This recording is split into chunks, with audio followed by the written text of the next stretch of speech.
Share kadiri uwezavyo, mtu wa Mungu. Popote ulipo nataka ushare, mtu wa Mungu, share popote ulipo.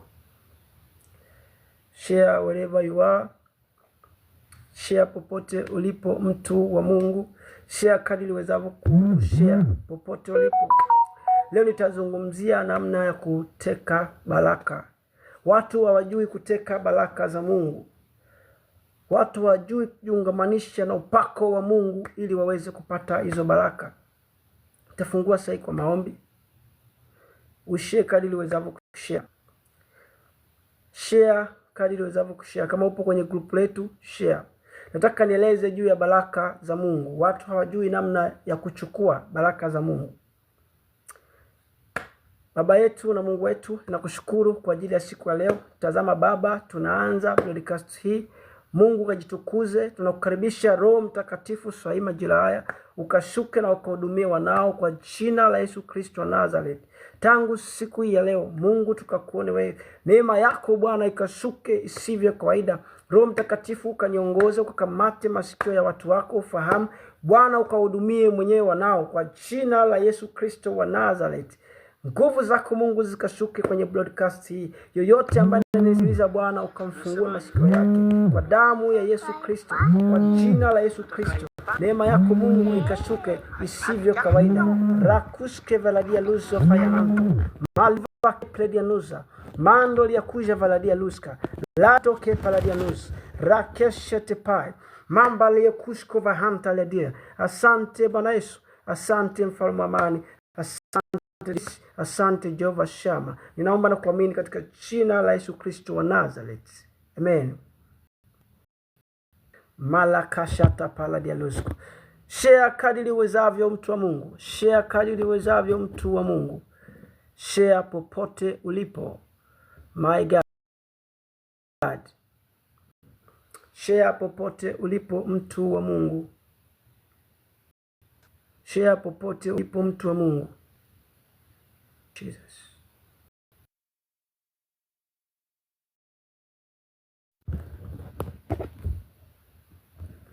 Share popote ulipo, mtu wa Mungu. Kuna mtu alikuwa anapiga kawaida, lakini Mungu ni mwema. Mungu ni mwema. Kuna mtu alikuwa anapiga kawaida. Mungu ni mwema sana. Kuna mtu alikuwa anapiga kawaida, lakini Mungu ni mwema sana. Wewe unanitazama sasa hivi usiku, nataka nikwambie jambo moja. Kuna namna ya kuteka baraka za Mungu. Jifunze sana namna kuziteka baraka za Mungu, watu wa Mungu. Sisi kama tunaelewana vizuri, baraka za Mungu unachukuaje, mtu wa Mungu? Anasema Bwana Yesu asifiwe. Amina, Bwana Yesu asifiwe. Kuna mtu alipiga kawaida, kwa hiyo akakata broadcast hii. Naomba tuendelee sasa. Neema ya Mungu iambatane na wewe ambao unanisikiliza sasa hivi. Tangu majira haya nataka nikufundishe namna ya kuteka baraka za Mungu. Tukisoma kitabu cha Misali 11 mstari wa kwanza, Biblia inatueleza, nasema mizani ya hadaa ni chukizo kwa Bwana. Mizani ya hadaa ni chukizo kwa Bwana. Kwa nini Mungu anasema mizani ya hadaa ni chukizo kwa Bwana? Kwa sababu inawezekana Mungu akakupa neema, alafu hiyo neema ukaichezea. Inawezekana Mungu akakuvusha kutoka eneo moja kwenda eneo jingine, alafu wewe usione ule msaada ambao Mungu amekupa ukajidharau. Inawezekana Mungu alikuepusha na roho ya mauti. Inawezekana Mungu alikuepusha kwenye ajali, lakini mtu anaweza asielewe kwa nini Mungu amempusha kwenye ajali. Kumbe kuna kusudi la Mungu, lakini matokeo yake wewe, mizani yako inakuwa ukipimwa haikai. Maana yake unakuwa una hadaa, yani una mizaa mbele za Mungu. Huamini katika Mungu kama Mungu anaweza kukuvusha. Matokeo yake inakuwa chukizo kwa Mungu. Si mtu wa Mungu maana ni vizuri. Leo nakufundisha namna ya kuziteka baraka za Mungu. Lazima ujifunze kupokea kwa Mungu baraka. Ni lazima ujifunze. Sio unaelewa vizuri? Sio unaelewa vizuri, mtu wa Mungu sahihi? Mala gushko vaya hanta paladia lusko vaya hanta ladia luza vaya dia luska. Kuna watu wana viburi vya uzima. That's why hawapokei kwa Mungu. Sio kama mtu wa Mungu unanielewa sahihi? Nyenyekea chini ya Mungu. Nyenyekea chini ya mpako wa mafuta ambaye Mungu amemweka kwa ajili yako. Kila siku ninazungumza, Wapo Musa wengi wametumwa kwa ajili yako, lakini je, nani ambaye yupo kwako? Nani ambaye utaambatana naye ili mradi mambo yako yaweze kusonga, ili huyo Musa kutoe huko Misri? Sio kila Musa amewekwa kwa ajili yako. No, yupo ambaye Mungu amemweka kwa ajili yako. Hawawezi wote wakawa kwa ajili ya wewe mtu mmoja, hapana, ila yupo ambaye Mungu amemweka kwa ajili yako. Sasa kila ukimwona Musa huyu unamkimbilia, ukimwona Musa huyu unamkimbilia, hauwezi ukafanikiwa. Simama na Musa mmoja, ila mtambue ambaye Mungu amemweka kwa ajili yako, mtu wa Mungu. Sio kama unanielewa vizuri ninachojaribu kuwasilisha mahali hapa. Jifunze namna kuteka baraka za Mungu, mtu wa Mungu. Jifunze namna ya kuteka baraka za Mungu. My God, my God, usifanye mizaa. Nabii anapokuambia kitu usikifanyie mizaa. Mtumishi wa Mungu aliyepakwa mafuta kabisa anaongea na Mungu, akikwambia jambo usiliekee mizaa wala usilitilie shaka. Fuata maelekezo, utamwona Mungu kwenye maisha yako. Watu wengi wanafeli kwa sababu hawataki kufuata maelekezo. Wengi wanafeli kwa sababu hawataki kutembea na Mungu. My God, sijui kama kuna mtu ananielewa sahihi. Fuata maelekezo, tembea na Mungu, utamuona Mungu kwenye maisha yako. Utazitekaje baraka za Mungu ukiwa wewe Mungu mtaki? Utazitekaje baraka za Mungu ukiwa maelekezo ufuati? Ukitaka kupata baraka za Mungu, hakikisha unafuata maelekezo watumishi wanayokupa. Manake watumishi waongee wenyewe, manake Mungu tafasiri yake kwa namna moja au nyingine. Mungu hunena na watumishi wake. Mungu husema nao hao watumishi ili wewe uweze kufanikiwa. Maana Mungu anataka kufanikishe, lakini wewe unaweza ukawa na roho kiburi, unaweza ukawa na roho mazoea, unaweza ukawa hutaki kumwelewa mpaka mafuta ambaye Mungu ameweka kwa ajili yako. Jifunze kunyenyekea chini ya mkono wa Mungu ili upokee baraka zake. Jifunze kunyenyekea chini ya watumishi wa Mungu ambao amewapaka mafuta, ameweka kwa ajili yako ili uvuke, mtu wa Mungu. Sio kama mtu mmoja ananielewa. Bwana akupe hiyo neema siku ya leo. Bwana akupe neema siku ya leo. Wewe ambaye unanisikiliza, inawezekana ni siku yako leo hii. Ndio maana unakuta makanisani kuna watu wengi wanaenda makanisani lakini hawafanikiwi. Wenzao wanatoa testimony kubwa kubwa. Hao wapo miaka na miaka. Sijui kama hujawahi kujua hicho kitu. Hebu jaribu kuchunguza katika makanisa huko mnapoenda. Kuna watu wana miaka na miaka lakini hawajawahi kumuona Mungu. Wanashangaa wenzao wakitoa testimony, shuhuda kubwa kubwa. Wao wanabaki pale pale. Kwa sababu hawajui namna kuteka baraka za Mungu. Mimi binafsi, usipochukua baraka za Mungu kwangu, basi mimi nitachukua baraka za Mungu kwako. Si mtu wa Mungu anaelewa ninachokiwasilisha. Mimi binafsi nimejifunza namna ya kuchukua baraka za Mungu kwa yoyote. My God, si kama kuna mtu ananielewa sahihi. Unaweza ukamfurahisha mpaka wa mafuta wa Mungu. Ukimfurahisha mpaka wa mafuta wa Mungu, manake umemfurahisha Mungu, manake mbingu zitafunguka juu yako. Kwa sababu wewe huwezi kumuona Mungu, lazima upitie kwa mpako wa mafuta wa Mungu. Kwa sababu yeye atasema na Mungu, alafu Mungu atajifunua kwako. Kumbuka kuna watu walishakutana na Mungu tayari. Inawezekana wewe ni bingwa wa kuomba, bingwa wa kufunga, lakini bado Mungu hajamanifest kwenye maisha yako. Kwa lazima Mungu akuwekee mpaka mafuta wake, ili mradi Mungu aruhusu sasa hayo mafuta kupitia huyo baba yako wa kiroho ambaye ni Musa sasa yatililike kutoka kwake yaje kwako, na wewe uanze kuongea na huyo Mungu. Mungu aanze kusemesha. Tuko wengi sana duniani. Mungu hawezi kaongea na watu wote. Mungu ana taratibu za kuchagua katika watumishi, katika wanadamu anachagua. Alafu hao watu wanawatuma kwa wenzao. Si mtu wa Mungu kama unanielewa ninachojaribu kuongea mara hii. My God. My God. Kwa tujifunze kuteka baraka za Mungu.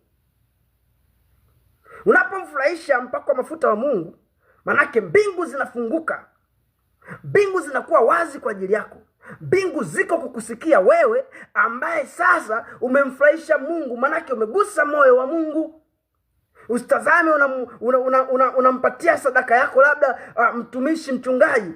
Sawa, Mungu hawezi kula sadaka yako. Mchungaji ndio atakula sadaka yako sababu yeye ameitwa madhabahuni, lakini tazama kanuni ya Mungu.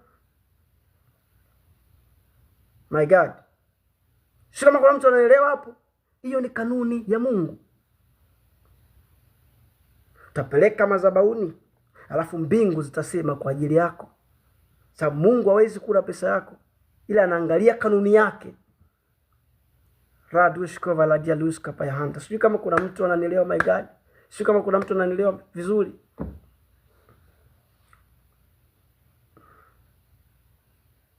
Kuna namna ya kuchukua baraka za Mungu. Hautatumia nguvu. Kuna watu hawajui kuteka hizo baraka sahihi. Ndio maana wanafeli. Unawaza ufanye hivi, mwisho wa siku shetani anachukua hilo wazo. Unatamani kujenga nyumba nzuri, kila siku unaishia tu kwenye msingi. Ama unatamani kununua kiwanja, ukipata fedha umekula. Unatamani kuwa mfanyabiashara mkubwa, mambo hayaendi. Kuna eneo unalikosea. Kuna eneo unalikosea mtu wa Mungu. Si kama unanielewa ninachokiongea, mtu wa Mungu. Chukua pointi hapo. Ndio ninaondoka sasa. My God. My God. Ndio maana unaona Elisha walipomcheka, mpakwa mafuta wa Mungu akaamuru dubu wakatoka mwituni wakaingia mjini. Sasa jiulize, walimcheka tu mtumishi wa Mungu maskini, alafu dubu wanatoka polini wanakuja mjini.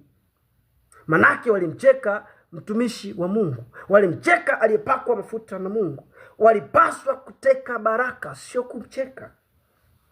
Manake palipo na mtumishi wa Mungu, manake kuna nguvu ya Mungu. Palipo na mtumishi wa Mungu, kuna upako, kuna kila kitu cha Mungu. Malodush kova ya dia lus kopa ya hante dia. Ruza kafa ya dia lus kopa ya hante. Rakeshete pa ya nuska. Mtu mmoja andike amina hapo chini kama unanielewa. Andika amina hapo chini. Namna ya kuteka baraka za Mungu. Somo ni namna ya kuteka baraka za Mungu. Jifunze sana kuteka baraka za Mungu, mtu wa Mungu. Popote ulipo, jifunze namna ya kuteka baraka za Mungu. La sivyo utaenda kanisani kila siku, utaondoka mweupe, utaondoka empty kila siku, sababu ya jifunza namna kuteka baraka za Mungu.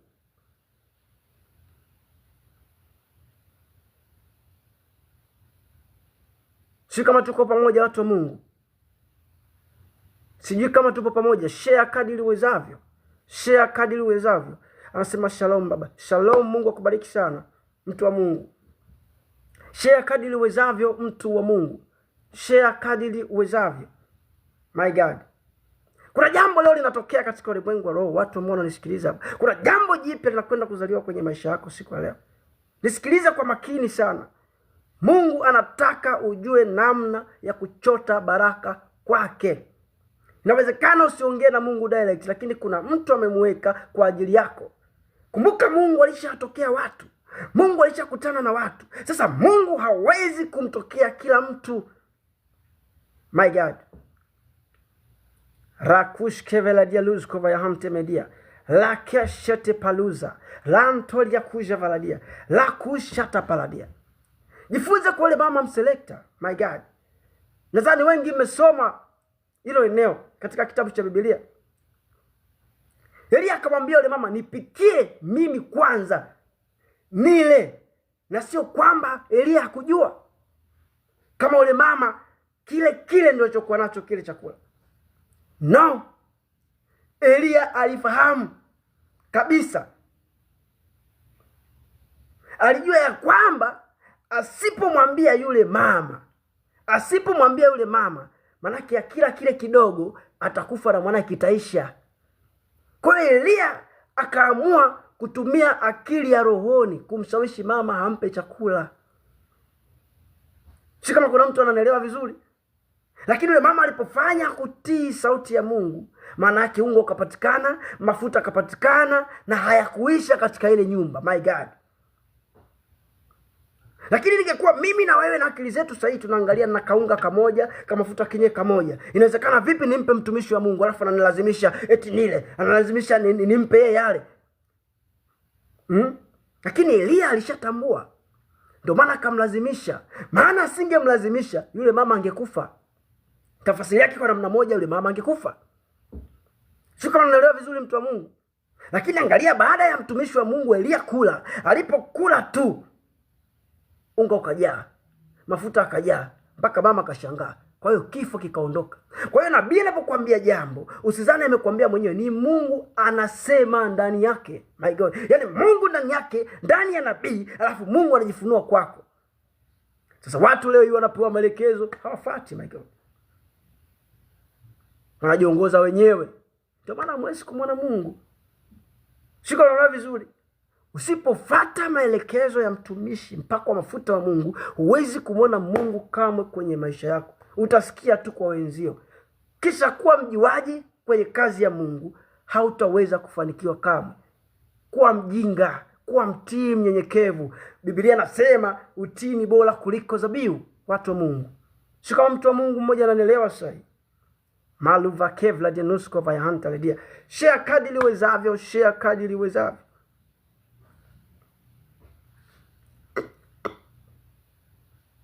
Ulikuwa hauna kazi, mkaomba na mtumishi, umemtafuta, umepata kazi. Baada ya kupata kazi, umekimbia. Lazima baraka zitaondoka nyumbani mwako. Kilichopatikana kwa maombi kitalindwa kwa maombi. Si mtu wa Mungu kama unanielewa sasa? Chochote ambacho unakipata kwa maombi kinalindwa kwa maombi.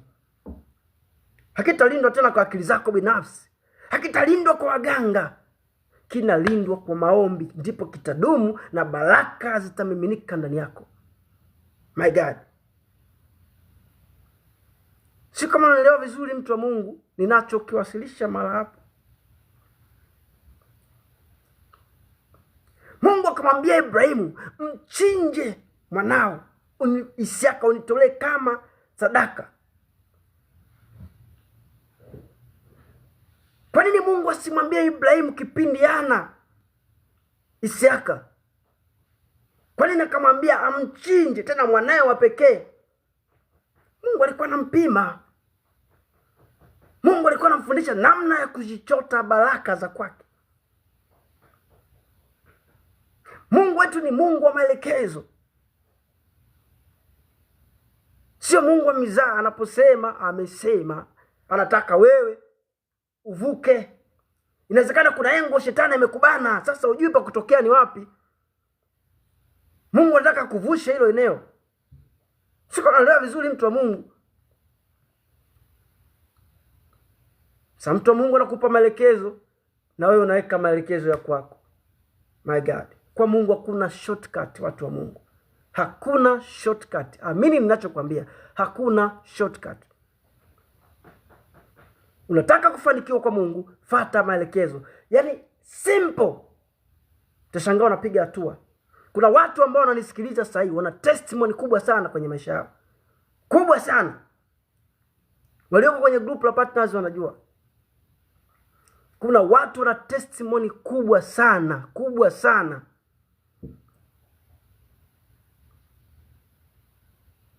Kutoa sadaka mpaka ulazimishwe. Fungu la 10 ulazimishwe. Huwezi kumwona Mungu kwa viwango. Huwezi. Kumtolea Mungu ndani yako kunatakiwa kuwe kwa furaha. Usikie amani ndani yako, unafanya. Alafu Mungu anaonekana kwenye maisha yako. Si kama ninaongea na mtu hapa sasa.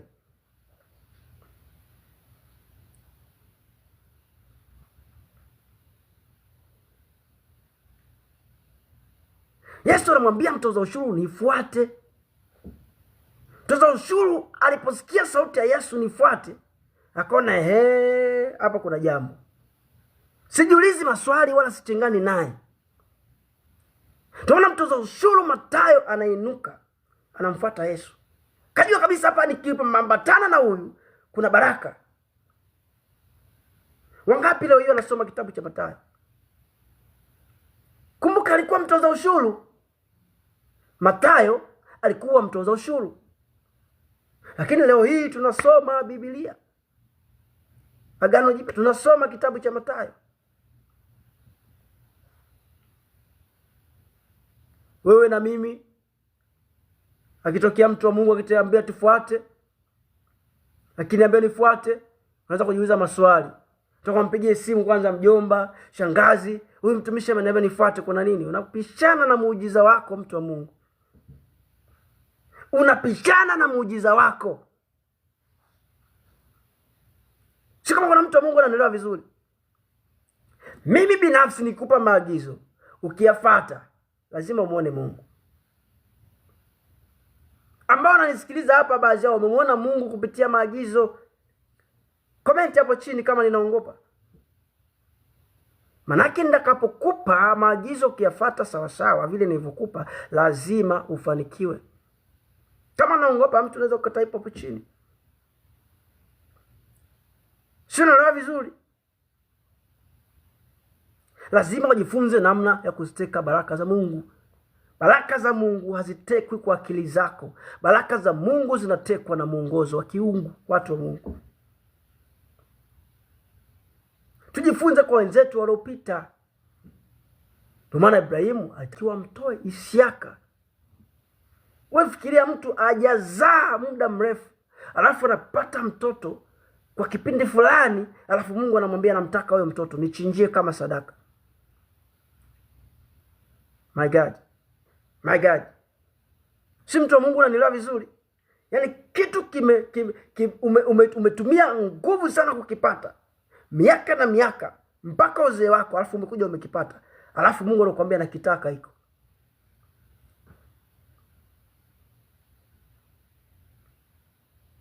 Usikubali baraka zako zichote kwa vita. Si naelewa kanavyosema hivi? Usikubali baraka za Mungu zichote kwa vita, ama mpaka upitie matatizo ndio uanze sasa kuchota baraka kwa sababu ya matatizo. Kwa nini usimtafute Mungu ukiwa uko vizuri kabla matatizo hayajakupata? Kwa nini usipate maelekezo ya Mungu ukiwa vizuri? Kipindi uko shule, kipindi uko kazini, kipindi uko kwenye biashara, ndio muda wa kusimama na Mungu na kuwekeza kwa Mungu. Usisubiri mpaka umedondoka, matatizo yameanza kuandama, magonjwa kushambulia, ndio simame na Mungu sasa. Ndio unafuata maelekezo ukiwa tayari umeshaumia, ukiwa tayari umeshabomoka.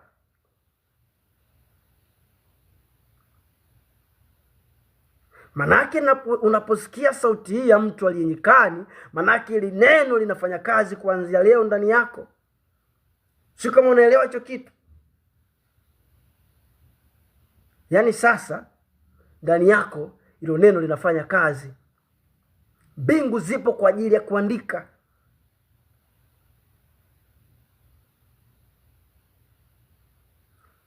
Ukikutana na mtumishi huyu akikupa maagizo ukakwepa, ukakimbia ukaenda kwa mwingine, utakutana na yale yale.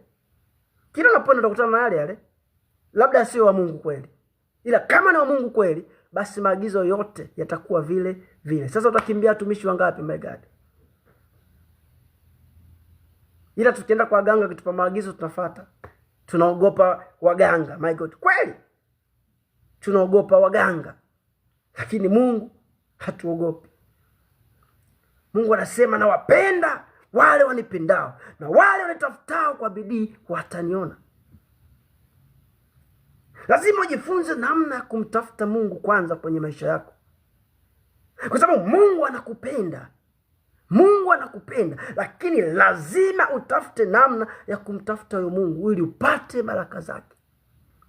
Lakini umtafute kwa bidii, sio kwa kupapasa tu. Unapokuwa na shida, pap, unamtafuta Mungu. Ile shida ikitatuliwa, umekimbia. No. Huwezi kumwona Mungu kwenye maisha yako. Mungu anataka usimame naye ili akuvushe. Inawezekana una tatizo kwenye ndoa. Inawezekana una tatizo kazini. Inawezekana unataka kupanda cheo lakini akipandi mwaka wa 6 huo. Inawezekana umefukuzwa kazi. Inawezekana unataka ufaulu mzuri darasani shuleni. Inawezekana hatima zako zimeshikiliwa.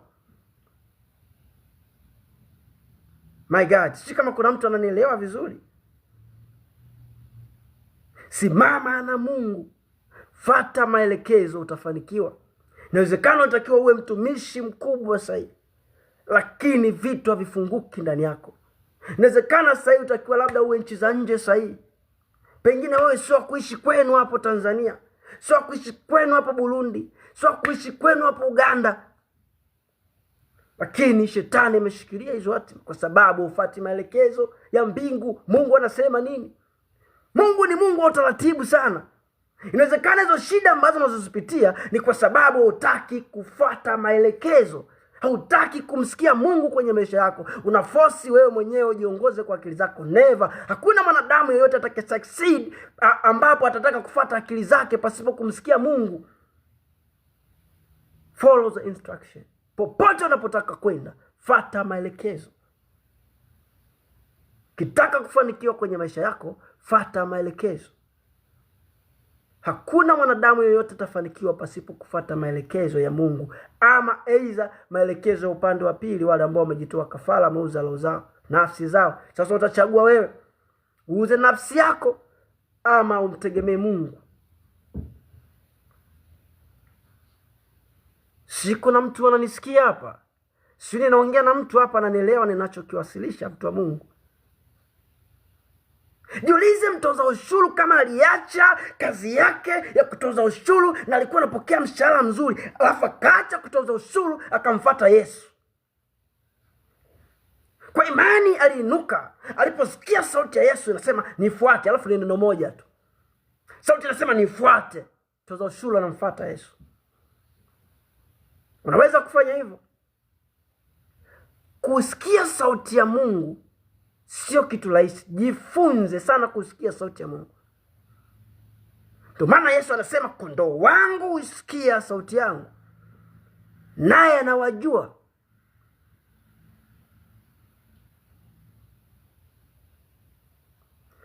Mungu anataka ongee kwako mara moja tu, alafu wewe umsikie Mungu na utii. Si kama mtu wa Mungu ananielewa sasa hivi ninachojaribu kuwasilisha mara hapa? Si kama tuko pamoja? Sitaki uanze kulia machozi. Sitaki uanze kunungunika. Sitaki uanze kupata tabu sasa hivi. Fuata maelekezo, utapata mpenyo, breakthrough very soon. Kuna watu hatima zao zimeshikiliwa sasa hivi. Walitakiwa kuwa mbali sana, lakini hawawezi kwa sababu hawajui namna kufuata maelekezo, hawajui namna kuchota baraka za Mungu. Utachotaje hizo baraka? Kumbe ukipewa maelekezo yafuate. Jaribu kutii. My God. My God. Si mtu unaelewa anasema unaongea na mimi. Mungu anagusa watu, ananiambia ili somo ni kwa ajili yenu.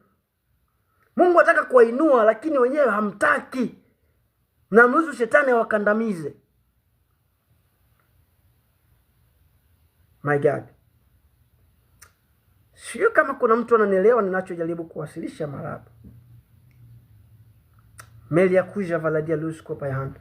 Mungu akupe neema ya kupenya sasa. Haya maneno kakae nafsini mwako na yakakuvushe tangu sasa.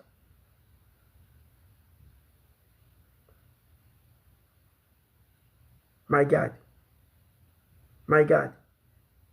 Jesus.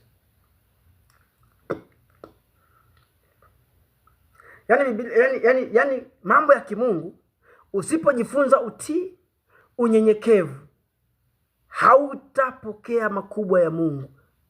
Utaishia kuona wengine wakipokea.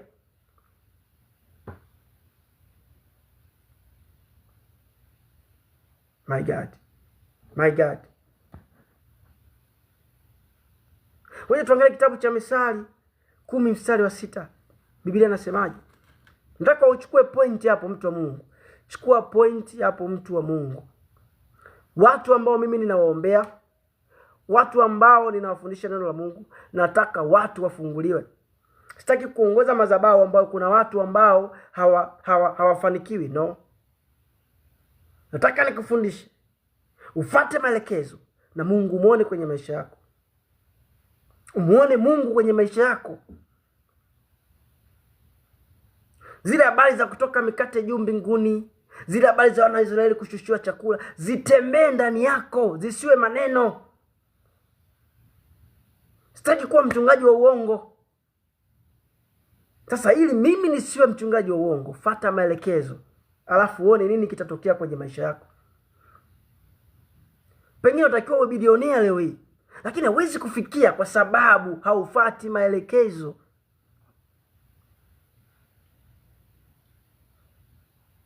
Mchungaji akikwambia Mungu amesema hivi 1 2 3, unataka tu eneo la baraka, eneo la wewe kumtolea Mungu utaki. Hakuna kufanikiwa pasipo kutoa. Shika, unaelewa vizuri mtu wa Mungu? Shika matuko pamoja mtu wa Mungu. Mungu akupe hiyo neema sahi. Pokea hiyo neema sahi kwa jina la Yesu Kristo. Ukafunguliwa hapo ambapo adui alikufunga, in Jesus mighty name. Amen.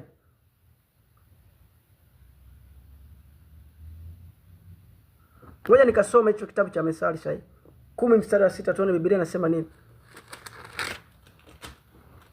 My God.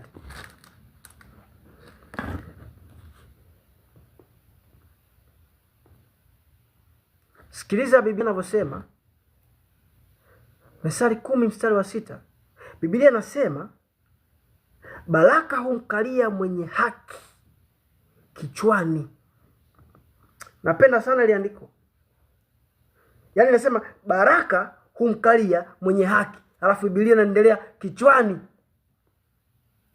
Manake ili kuziteka kwanza baraka za Mungu hizi, lazima uwe na haki. Maana usipokuwa na haki huwezi kuzipokea hizi baraka. Si kama mtu wa Mungu anaelewa vizuri? Ukiwa na haki, baraka za Mungu zitaambatana na wewe. Manake kisizikisha kaa kichwani, maarifa yataongezeka. Baraka zitazidi kushuka ndani yako. Familia yako itabarikiwa. Fedha itatiririka. Maviwanja utanunua. Maarifa yatazidi kupanuka. Kila kona, kila eneo. Kila unachokigusa itakuwa kimo. Kila unachogusa itakuwa imo. Si kama mtu wa Mungu anaelewa vizuri? Lazima ukubali kuwa mwenye haki. Ukiendelea mbele, Biblia inasema bali mpumbavu mwenye maneno mengi ataanguka.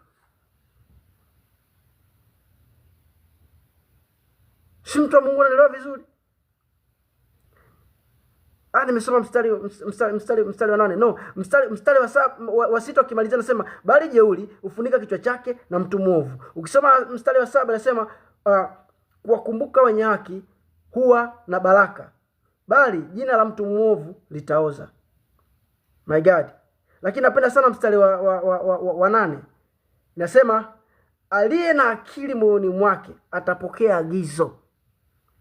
Aliye na akili moyoni mwake atapokea agizo. Wewe umepokea agizo? Maana mwenye akili atapokea ile agizo ambalo Mungu ameliagiza siku ya leo. Je, wewe umepokea agizo? Kama una akili, andika hapo napokea agizo. Andika napokea agizo. Lakini ukiendelea mbele nasema bali mpumbavu mwenye maneno mengi ataanguka. Jesus.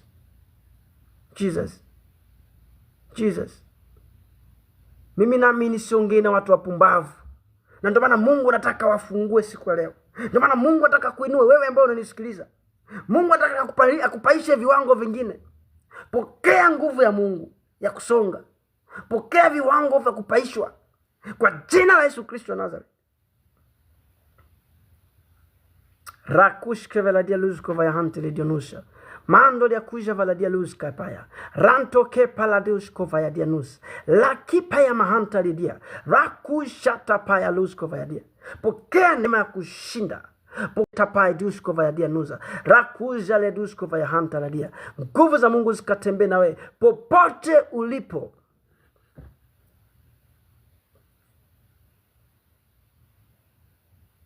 My God.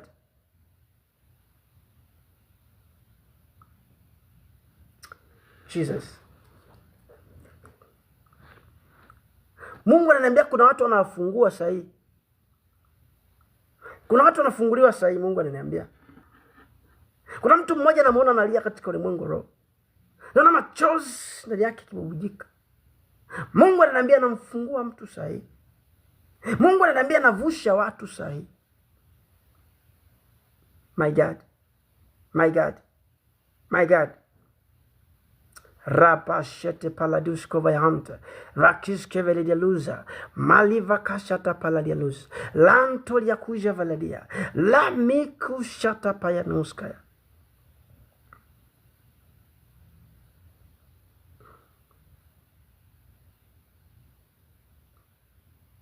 Share kadiri uwezavyo. Nakwenda kumaliza sahi. Share kadiri uwezavyo. Mwambie Mungu, nakataa kuwa na maneno mengi mbele zako. Nakataa kuwa na maneno mengi. Sababu Biblia imesema mwenye maneno mengi ataanguka.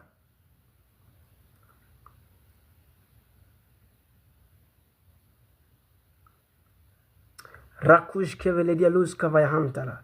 Maliva kuvala dia luz kovaya dia. Vakeshete palanios kovaya. Rando ya kuja valadia. Ramisho kotai. Rakeje dia dus kovaya hantara. Rakuje dia duja valadia. Mando ya kushka. Palamus kopaya hantara dia. Weka mkono wako kwenye kifua mtu mmoja. Nataka niombe nguvu ya Mungu ingie ndani yako sasa. Weka mkono wako kwenye kifua. Weka mkono mmoja kwenye kifua. Nataka nikuombee nguvu ya Mungu sasa. Nikuombee ushindi sasa. Nataka nikuombee ushindi sasa.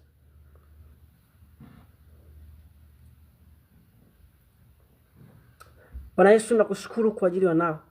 Baba, tazama saa hii wanao wamesikia ujumbe wako. Neema yako Mungu ikashuke kwa wanao. Nguvu yako Mungu ikashuke kwa wanao. Baba, ukawarehemu. Yamkini walikuwa wajui, lakini sasa Bwana wamesikia kutoka kwako. Baba, watatembea na mapenzi yako. Baba, ninaamini wanao hawatajutia tangu siku ya leo. Rakujkelia dujava, rakoria mahantala, rakusha paladia, rakujelia hanta, rakepete shata, rakuja katatata, rakuja kaladia. Kila roho za mizimu zinazoandama watu zinazoachilisha kwenye tima zao, ninazivunja kwa mamlaka ya jina la Yesu Kristo. Nguvu ya Mungu katembee na wewe sasa. Yoyote aliyofungwa kamba miguuni, ninavunja kwa mamlaka ya jina la Yesu Kristo. Yoyote aliyofungwa minyororo, ninaivunja kwa mamlaka ya jina la Yesu Kristo. Ninatoa kwenye bondage sasa. Funguka sasa. Watu wa Mungu sasa, pokeeni nguvu ya Mungu. Pokeeni nguvu ya Mungu. Pokeeni kuvuka kwa jina la Yesu Kristo wa Nazareth. Rakushkevele dia luza, mando dia kuja vaya, rekusha tapai, mameli kuja maladia. Rakeshete pai tuska, rando kepladinuskaya, mando ya kuja valadia. Rakeshete pai, wewe unaumwa mkono sahi, wewe unaumwa mkono sahi. Pokea uponyaji kwa jina la Yesu Kristo. Pokea uponyaji kwa jina la Yesu Kristo. Rapashata pai, ramekushko valadia, rametusata pai, rankota pa madusha, robababada katatata, rakeshete patatatata, rakoshata. Kuna mtu anaumwa tumbo sahi, pokea uponyaji kwa jina la Yesu Kristo. Pokea uponyaji kwa jina la Yesu Kristo. My God, kuna mtu alikuwa na kansa sasa, ndugu yake inakwenda kuondoka hiyo kansa. Inakwenda kuondoka hiyo kansa kwa jina la Yesu Kristo. Kuna mtu alikuwa ndugu yake yupo kitandani anaumwa muda mrefu, anakwenda kuamka ndugu yako. Anakwenda kuamka kwa jina la Yesu Kristo. Rapashete pai, rakuje veledis, rando kevla niuska, lakuja ladia. Kuna watu safari zao za nje zilizuiliwa, zinakwenda kufunguka kwa jina la Yesu Kristo. Pokea nguvu ya Mungu. Pokea ushindi sahi. Pokea ushindi sahi. Pokea ushindi sahi. Pokea ushindi sahi. Pokea kupenya sahi. Pokea kupenya sahi kwa jina la Yesu Kristo wa Nazareti. Amen.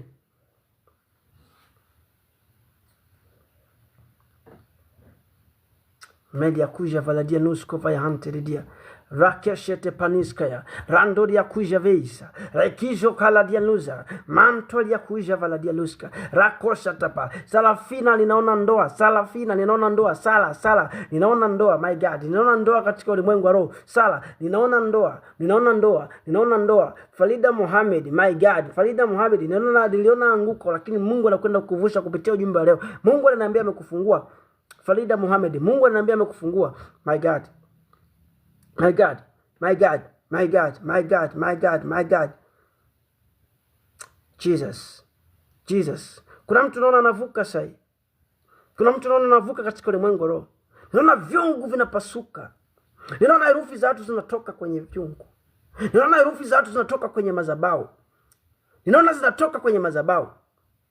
Kuna watu kama 3 nawaona katika ulimwengu wa roho wanakwenda kupokea ndoa, na mwingine mwanamume, 2 wanawake, 1 mwanamume. Naona wanakwenda kupokea ndoa. My God. My God. My God. Rapashete kaluz kavaria. Rankelia dus kovelia. Rameshokla ninuskova. Melia kustavalia. Kuna mtu naona alikuwa anafanya ujenzi. Naona ujenzi unaenda kuisha sasa. Mungu anambia nyumba na kwenda kuisha. Kuna mtu ninamuona ni mwanamke katika ulimwengu wa roho. Rapizo koraduza. Mendalia kuje valadia. Rakush kapa ya hantiria. La medus kavayadia. Rakuja la dus kovayadia. Kuna mtu duka lake liko halina kitu, vimekombo kabisa. Shetani amechukua. Mungu ananiambia anaenda kufanya urejesho kwenye duka lako. Rapashata pailuzka yadia. Rande kilia kuja. Maliva kuja ladia. Rameshate paluzka. Lendo lia kuja valadia. Lako. Kuna mtu tumbo lake alikuwa anasikia tumboni kama kuna kitu kinatembea kinamuuma. Mungu ananiambia amekuponya sasa hivi. Kwa jina la Yesu Kristo. Pokea uponyaji sasa hivi. Pokea uponyaji sasa hivi. Kwa damu ya Yesu Kristo. Pokea uponyaji sasa hivi. Pokea uponyaji sahi. Rabadamadas tatata. Vakejelius kovaladia nuza. Mandali ya kuja vala. Madusatapa. La kuja la dada. La ke medusata. La kitu shatapaladia. Randu shatapa. Lova kabaladia. La me shoto paluzga. Le bisco hiantolia kuja velia sotopa. La kuja veli ufa la mahanta la kuja. Melia kujelia luza tapa. La kuja veli uzga. Mentalia kuja velidia. La kesha tapaluza. Mentalia kuja velidia duska. Vivi. Katika ulimwengu wa roho. Katika ulimwengu wa roho. Mungu anakwenda kukupa mtembeo mpya. Ninaona viatu vyekundu. Ninaona viatu vyekundu katika ulimwengu wa roho. Vivi. Mungu anakwenda kukupa mtembeo mpya usio wa kawaida. Ninaona viatu vyekundu ukivaa. Tena vimeletwa katika box. Mali vakeja valadia. Lakini nilikuwa naona roho kukataliwa mbele yako. Mungu anakwenda kukupa tena kibali. Simama na Mungu. Mungu anakwenda kukupa kibali. Manake katika ulimwengu roho, ninasafiri sahi, ninafika mahali ulipokuwepo umekaa. My God, ninaona adui alikuwa amekuwekea rangi nyeusi, kivuli. Mungu ananiambia anakiondoa hicho kivuli. Niliona roho ya kukataliwa, lakini Mungu anakwenda kutoa hiyo roho ya kukataliwa sahi. Sijui kama unanielewa vizuri. My God. Sio unanisikia T, naona T, kuna mtu anaitwa T. Naona katika ulimwengu roho kulikuwa na udhaifu katika mwili wako. Mungu anaondoa roho ya udhaifu na uoga. Unanisikia? My God, unanisikia? Unanisikia? Rapasha anasema ndio baba.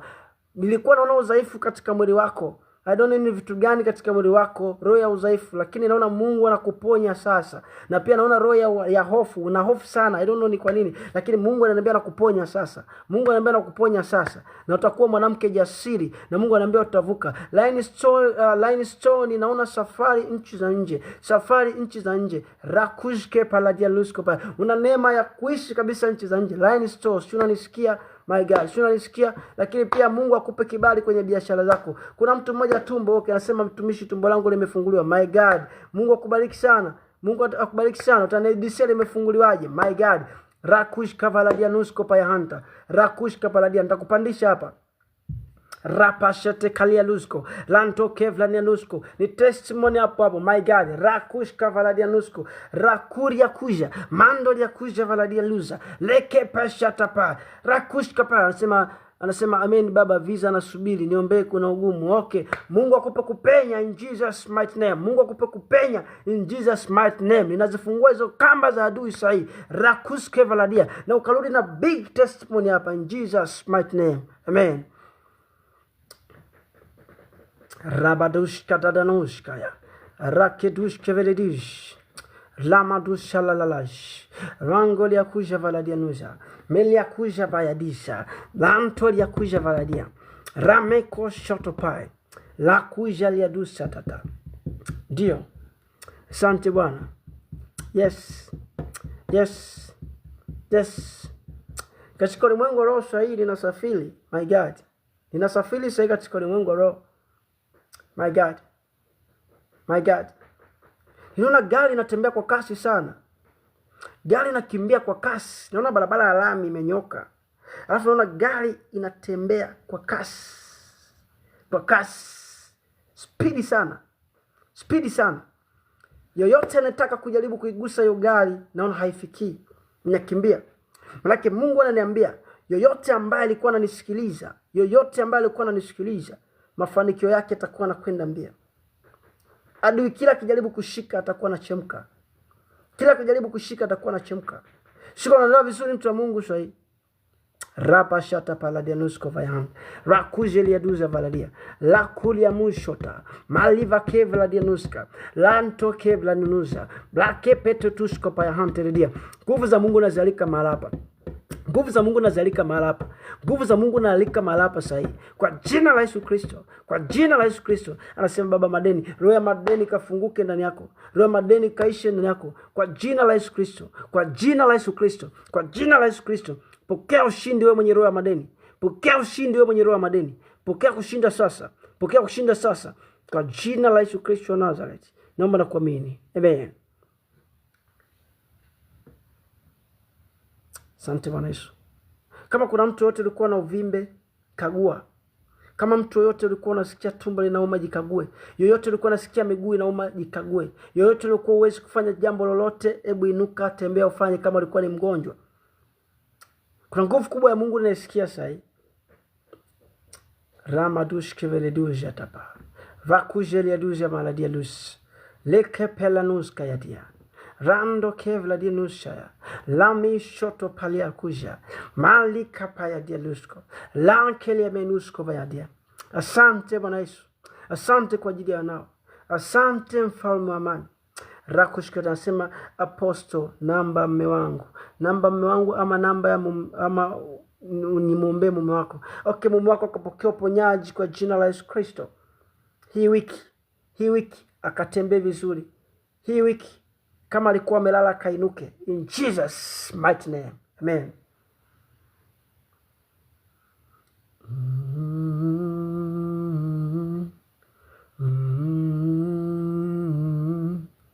Yesu astahili heshima na utukufu. Anasema niombee mahusiano, maugomvi tu, kuna maelewano.